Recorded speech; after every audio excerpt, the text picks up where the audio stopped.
이어서 강릉입니다. 내년도 유엔 총회 의장 협의회가 강릉시에서 개최되는 방안이 확정됐습니다. 강릉시는 다양한 국제회의와 행사를 잇따라 개최해 마이스 산업 육성에 박차를 가한다는 목표입니다. 김보람 기자가 보도합니다. 지난 18일부터 20일까지 서울에서 열린 유엔 총회 의장 협의회에서 내년도 총회를 강릉에서 열기로 결정했습니다. 올해와 마찬가지로 내년 10월 중 4일간 개최되는데 역대 의장단과 유엔 의장, 사무총장 등 100여 명이 참석합니다.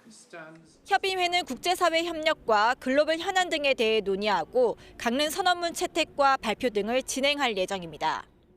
협의회의 주요 의제인 사이버 안보와 관련한 연계 행사도 열립니다. 총회 전후로 세계 화이트 해커들이 참여해 프로그램을 짜는 해커톤 대회와 국제 사이버 안보 심포지엄 행사도 개최됩니다.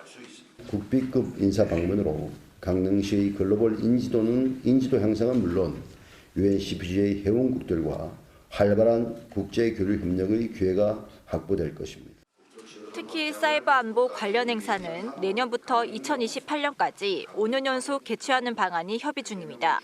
이 행사가 지속적으로 열리면 사이버 안보 관련 산업 육성과 관련 업체를 유치하는 기반을 마련할 수 있을 것으로도 기대됩니다. 전 세계적으로도 우리나라도 마찬가지고요. 마이스 도시에서 마이스 행사 개최되면 관련된 어떤 이해관계자의 어떤 기관들 조직들이 많이 늘어나고 있고 발전하고 있습니다. 강릉시는 앞서 2026 ITS 세계총회 유치에 성공하며 대회의장 신축 등 총회 시설 조성에 집중하고 있습니다. 평범한 관광 도시를 넘어 마이스 산업을 통한 종합 관광 도시로 비상하려는 강릉시의 계획에 탄력이 붙을 전망입니다. KBS 뉴스 김보라입니다. 양양군의회가 다음 달 열리는 행정사무감사를 앞두고 행정사무감사 특별위원회를 꾸리는 등 감사 준비에 돌입합니다.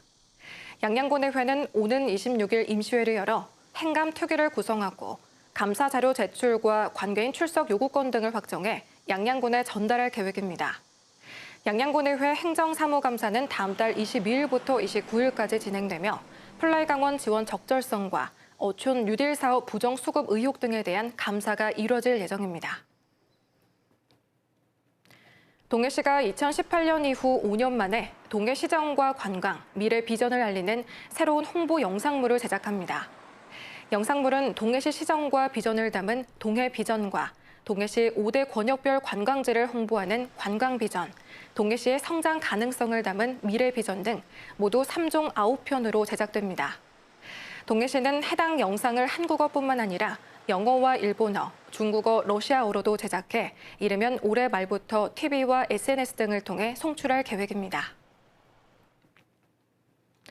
정성군이 중소기업 제품 공공구매 촉진 최우수 시군에 선정됐습니다. 정성군은 지난해 전체 물품 구매액 1,889억 원 가운데 90.4%인 1,707억 원을 중소기업 제품으로 구매해 강원도 시군 가운데 가장 높은 실적을 달성했습니다. 또 강원도가 제시한 도내 중소기업 제품과 여성기업 제품, 장애인 기업 제품의 구매 목표치를 모두 초과 달성해 종합평가 1위를 차지했습니다. 폐광 지역 시군들이 지역 저소득층 대학생을 위한 올해 2학기 학자금 지원 사업 신청을 오늘부터 다음 달 10일까지 받습니다. 지원 대상은 폐광 지역에 주소를 둔 대학생으로 기초생활보장 수급자와 차상위 계층, 한국장학재단 학자금 지원 1에서 5구간까지 해당해야 합니다. 선발된 학생에게는 학생회비와 기숙사비를 제외한 등록금 등을 학기당 300만 원 한도 내에서 학자금이 지원됩니다. 지금까지 강릉이었습니다.